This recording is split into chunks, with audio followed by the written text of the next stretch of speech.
देखिए दोस्तों, 1 से लेकर 100 तक की संख्या में 1 से शुरू करें और 9 तक एक अंक की संख्याएं होती हैं, यानी एक अंकीय संख्याएं होती हैं। और एक अंकीय कितनी संख्याएं होती हैं? 9। इन 9 संख्याओं में आपका 4 ठू भाज्य होता है और 4 संख्या अभाज्य होती है।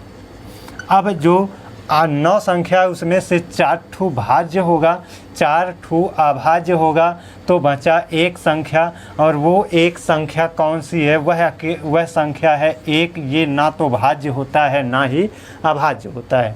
अब यहीं से शुरू करते हैं 10 से लेकर के 99 तक कुल मिला करके 90 संख्याएं होती हैं, जो कि 2 अंकीय संख्याएं होती हैं। 2 अंकीय संख्याएं कितनी होती हैं? 90 होती हैं। 2 अंकीय संख्या 90 संख्या होती है, 90 होती हैं। इसमें आपका 21 अभाज्य संख्याएं होती हैं और बचता है तुम्हारा 69। वो क्या होता है? भाज्य संख्या होता है। हमने बात किया था 100 तक, तो अकेला 100 ऐसा है जैसे 1 से लेकर 100 तक में 100 केवल 3 अंकीय संख्या है। ये 3 अंकीय संख्या है जो कि क्या है? भाज्य है। कल हमने जब पढ़ाया था तो वहाँ पर एक छोटी सी मिस्टेक हो गई थी, उसी को ध्यान में रखते हुए मैं यहाँ पर बता रहा हूँ। क्या बता रहा हूँ, ध्यान से सुन लीजिए। एग्ज़ाम के लिहाज से ये सारे पॉइंट आपके महत्वपूर्ण हैं। कल मैंने ये बता दिया था कि 1 से लेकर के 100 तक कुल 75 भाज्य संख्याएं होती हैं। तो ये पॉइंट थोड़ा सा गलत हो गया, इसी को हम क्लियर करना चाहते हैं। आइए देख लेते हैं। देखिए, तो एक अंक की कुल अभाज्य संख्या 4 ठू है और 2 अंक की कुल अभाज्य संख्या कितना? 21 है। तो हम ये कहें 1 से 99 तक, 1 से लेकर कहाँ तक? 99 तक कुल अभाज्य संख्याएं कितनी हैं? 21 और 4 जोड़ दिया 25।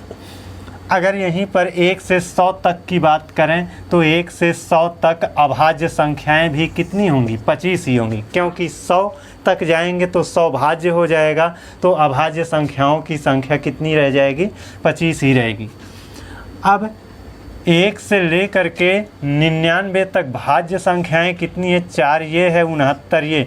4 और 69 को जोड़ देंगे तो कितना हो जाएगा? 73 संख्याएं क्या हैं? भाज्य हैं।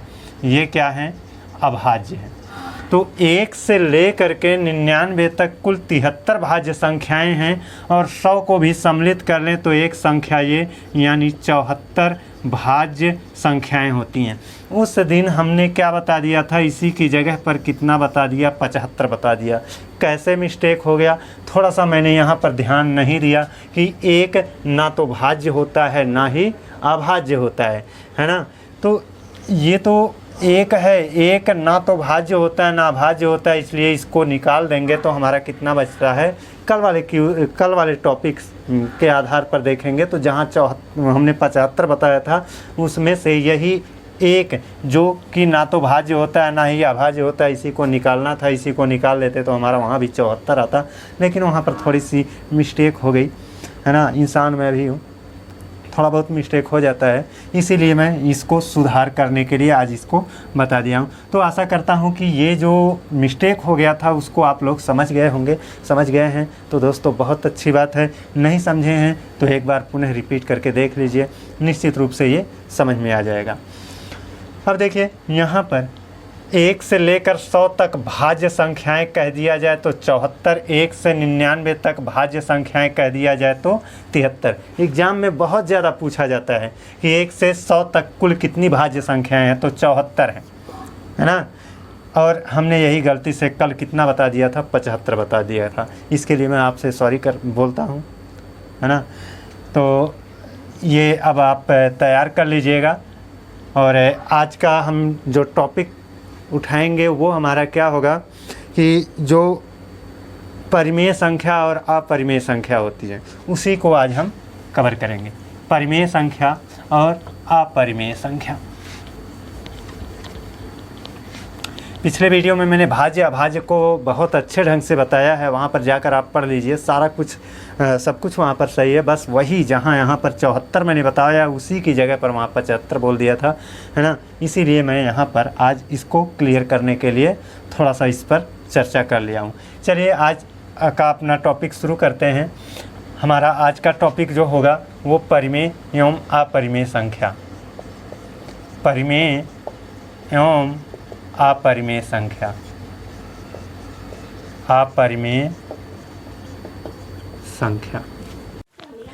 परिमेय संख्या अपरिमेय संख्या पढ़ाने से पहले मेरा आप लोगों से एक क्वेश्चन है कि शून्य क्या है, शून्य परिमेय है या अपरिमेय है। इस चीज़ को आप लोग कमेंट करके बताएंगे। फिलहाल मैं पढ़ाते वक्त अभी इसको एक्सप्लेन कर दूंगा। देखिए परिमेय संख्या क्या है, अपरिमेय संख्या क्या है ना। तो पहले देख लेते हैं परिमेय संख्या। परिमेय संख्या होने के लिए 3 शर्त अनिवार्य होती है। कितनी शर्त? 3 शर्त।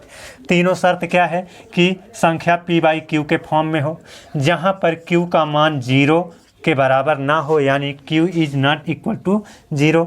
अब तीसरी शर्त क्या है कि p और q दोनों पूर्णांक में होने चाहिए, यानी दोनों ही पूर्णांक हो, दोनों ही पूर्णांक हो, दोनों ही पूर्णांक हो।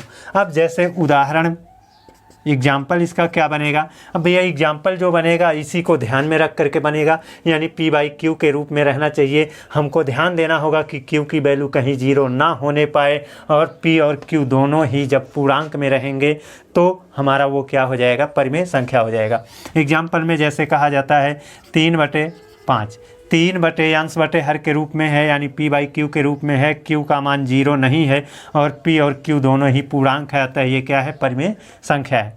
वैसे ही 2/7 ये भी हो जाएगा। अब माइनस वाली वैल्यू जैसे -3/4 ये भी आपका क्या है? पूर्णांक, ये भी आपका परिमेय संख्या है। क्यों परिमेय संख्या है? क्योंकि यहाँ पर देखिए भले माइनस है तो पूर्णांक में आपका माइनस वाला मान भी पूर्णांक के अंतर्गत आता है। अब ये माइनस अगर नीचे रहे, यानी जैसे नीचे अगर हम कर दें 5/-3, तो भी ये क्या कहलाएगा? आपका परिमेय संख्या कहलाएगा। वैसे ही 0/5 कर दिया हमने, तब ये भी क्या रहेगा? परिमेय संख्या रहेगा। और ऐसे ही 0/7 कर दें तो भी क्या रहेगा? ये परिमेय संख्या रहेगा। कहने का मतलब ये है कि माइनस आपका अंश में हो या हर में हो तो भी वो परिमेय संख्या रहेगा। फिलहाल आपको ध्यान में यही रखना है कि q का मान कभी 0 ना होने पाए। अच्छा ये बताइए, क्या 7/0 हम परिमेय संख्या कह सकते हैं? नहीं कहेंगे। क्यों? क्योंकि यहाँ पर कहा गया है कि q is not equal to 0, यानी q का मान 0 नहीं होना चाहिए। तो यहाँ 0 हो गया तो ये हमारा परिमेय संख्या नहीं होगा, है ना। अब यहाँ पर एक चीज़ और आप लोग यहाँ पर देख लीजिए, जैसे कि अगर हम ऐसे कह दें, हम ऐसे कहें बताइए 0 क्या है? तो 0 हमारा परिमेय संख्या है। क्यों? क्योंकि इसके बटे में 1 आएगा। तो आपका हर की जो वैल्यू है वो 0 नहीं होनी चाहिए, है ना। अंश आपका 0 है तो चलेगा, लेकिन हर 0 नहीं होना चाहिए। तो यहाँ पर हर 0 नहीं हुआ है। वैसे ही यहाँ पर 3 ये भी क्या है? परिमेय संख्या है, क्योंकि इसके वही बटे में 1 है। वैसे ही -2 ये भी परिमेय संख्या है, क्योंकि इसके भी बटे में 1 है। वैसे ही -4 कर दें तो ये भी आपका परिमेय संख्या है, क्योंकि इसके भी बटे में 1 है। तो इस तरह से ये परिमेय संख्या है। अब परिमेय संख्या से रिलेटेड एक महत्वपूर्ण बिंदु है, उसको लिख लीजिए, हेडिंग डाल लीजिए नोट, और नोट करके लिख लीजिए। नोट हेडिंग डालिए और इसके अंतर्गत लिख लीजिए कि परिमेय संख्याओं को दशमलव में बदला जाए तो परिमेय संख्याओं को दशमलव में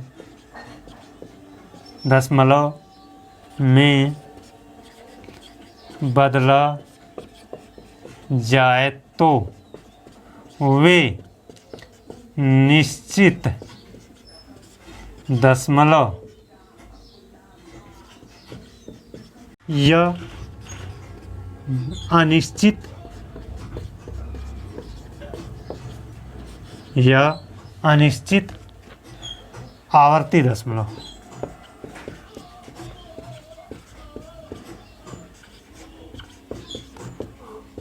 के रूप में प्राप्त हों।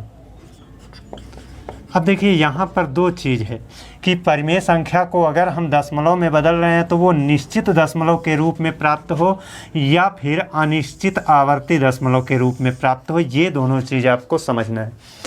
अब निश्चित दशमलव रूप क्या होता है, जैसे हम 21/4 कर दें तो 21/4 को हम जब डिवाइड करेंगे तो 4 5 20 हो जाएगा, दशमलव लग जाएगा और बचा है 1 हो जाएगा 10, 4 दूना 8 बच गया 2, 20 हो जाएगा, 4 5 20। तो यहाँ पर दशमलव के बाद 2 और 5 यही इतना ही रहेगा, ये फिक्स हो गया, निश्चित हो गया। तो ये निश्चित दशमलव रूप है। अब यहाँ पर अनिश्चित आवर्ती दशमलव, अनिश्चित आवर्ती दशमलव का मतलब जैसे 100/3 कर दें, 100/3 कर देंगे, जब हम इसको डिवाइड करेंगे तो 33.333 ऐसे ये अनंत तक आएगा। तो ये क्या हुआ कि अनिश्चित हो गया, यानी दशमलव के बाद अनिश्चित संख्याएं आएंगी, अनिश्चित बार 3 आएगा और ये आवर्ती यानी पुनरावृत्ति इसी की होगी, केवल 3 की ही होगी, है ना। ऐसा नहीं ज़रूरी है कि केवल 3 की हो, आपका दशमलव के बाद 2 3 फिर 2 3 फिर 2 3 ऐसे पुनरावृत्ति भी हो सकती है, या फिर दशमलव के बाद 1 2 3 1 2 3 1 2 3 ऐसे पुनरावृत्ति होती रहे तो भी वह क्या रहेगा, अनिश्चित आवर्ती दशमलव ही रहेगा। तो ये दोनों फॉर्म आप याद रखिएगा कि जब हम किसी संख्या को दशमलव में बदलते हैं तो वह निश्चित दशमलव में के रूप में आता है, इसका मतलब वो परिमेय संख्या है। अगर हम किसी संख्या को दशमलव में बदलते हैं वह अनिश्चित आवर्ती दशमलव के रूप में आता है तो भी वह क्या है, परिमेय संख्या है। ये इतनी बात याद देख लेते हैं। अपरिमेय संख्या क्या होती है, तो इसकी जो परिभाषा होगी उसकी परिभाषा ये होगी कि वे संख्याएं जो परिमेय नहीं हैं उनको हम अपरिमेय कहते हैं। कुल जुलाकर ये भी कह सकते हैं कि वे संख्याएं जो परिमेय होने की शर्तों को पूरा नहीं करती हैं उनको हम अपरिमेय के अंतर्गत रखते हैं। एग्जाम्पल जैसे इसका होता है गणित के सभी प्रतीक, गणितीय प्रतीक यानी मैथमेटिकल सिंबल जो होते हैं वो सब क्या होते हैं, अपरिमेय के अंतर्गत आते हैं। जैसे पाई है ना, स्मॉल जी का मान है या कैपिटल जी का मान है या फिर आपका एप्सिलॉन 0 का मान है ना, एप्सिलॉन 0 का मान है। तो ये सभी गणितीय जो प्रतीक हैं इनको हम अपरिमेय के अंतर्गत रखते हैं। और किनको हम अपरिमेय के अंतर्गत रखते हैं, जो करणीगत संख्याएं होती हैं, जैसे √3 है ना, √2 है ना, या फिर 6√5 है ना, या फिर ऐसे √5। तो ऐसे करणीगत जो संख्याएं होती हैं उन करणीगत संख्याओं को भी अपरिमेय संख्याओं के अंतर्गत रखा जाता है।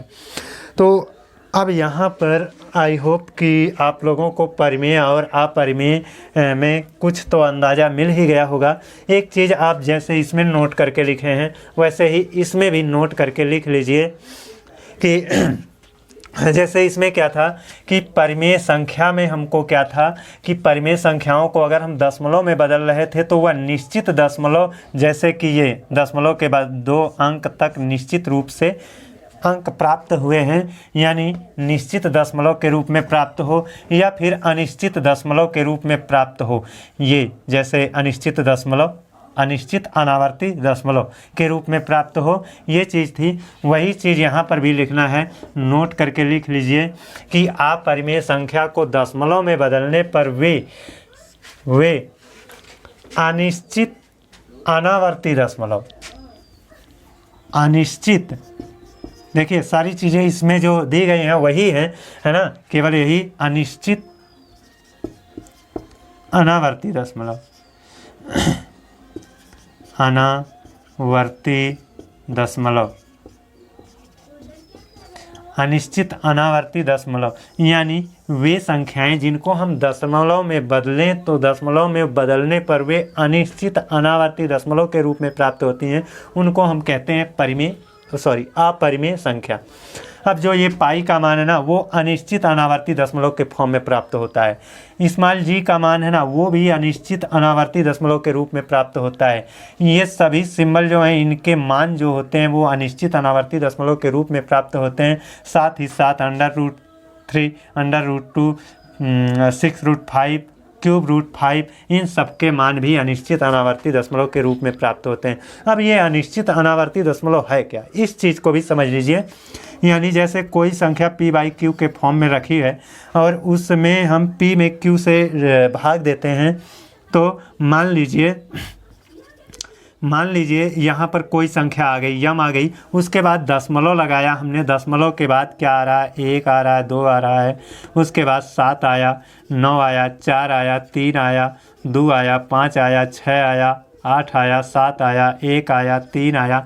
तो कहने का मतलब ये है कि दशमलव के बाद जो ये नंबर्स आ रहे हैं उनकी पुनरावृत्ति कहीं नहीं हो रही है। देखिए 2 आया तो उसके बाद 2 के बाद 7 आना चाहिए ना, यहाँ पर 2 आया उसके बाद तो 5 आ गया। यानी जैसे इसमें हमने देखा था कि एक दशमलव के बाद एक निश्चित अंतराल पर अंकों की पुनरावृत्ति हो रही थी, 2 3 2 3 2 3 पुनरावृत्ति हो रही थी ना, 1 2 3 फिर 1 2 3 1 2 3, वह सीक्वेंस इसमें नहीं कहीं देखने को मिल रहा है। यहाँ देखिए 2 मिल गया तो 2 के बाद 7 था, आगे जब फिर 2 मिला तो 2 के बाद 7 नहीं आया, है ना। यहाँ पर 1 मिल गया, आगे 1 के बाद क्या है, 2 है, आगे यहाँ 1 मिला, उसके बाद 1 के बाद 2 नहीं आया, क्या आ गया, 3 आया।